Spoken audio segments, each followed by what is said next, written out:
Today is Mental Health Awareness Month, and we wanted to highlight an issue that affects millions every day across the United States. Data from the National Alliance of Mental Illness shows youth mental illnesses and suicides are on the rise. ABC 17's Erica McGuire joins us live in studio tonight. And Erica, experts say 1 in 6 kids between the ages of 6 and 17 years old experience a mental health disorder each year. Morgan Lucas, right now experts say suicide is the second leading cause of death among people between the ages of 10 and 14 years old. An MU psychologist I spoke with tells me the number of kids coming in with mental health issues keeps increasing year after year. Mental health is essential to everyone's overall health, but between handling life's everyday challenges, it can be a topic that goes overlooked.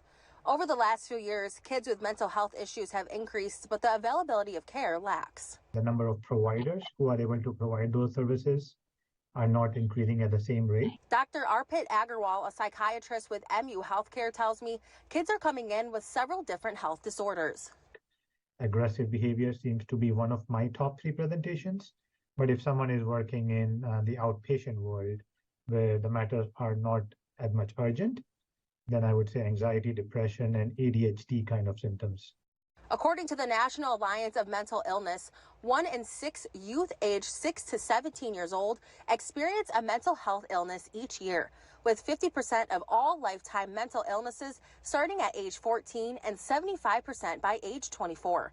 Dr. Agarwal says there are no studies that prove social media is the cause, but the COVID-19 pandemic, on the other hand, continues to play a factor. Mental illness isn't as easy to diagnose as other physical ailments, but for parents to address it, Dr. Agarwal says they need to recognize it first. Once it starts interfering with your day-to-day life, like if they're having more outbursts in school, if they're having more arguments at home, they're not sleeping properly, they're having problems with their appetite, concentration. Now, if parents notice those symptoms and more, you should reach out to a psychologist, and if that is not possible, then a pediatrician or a primary care provider. Thank you, Erica. If you or someone you know needs help, you can call the Suicide and Crisis Lifeline at 988.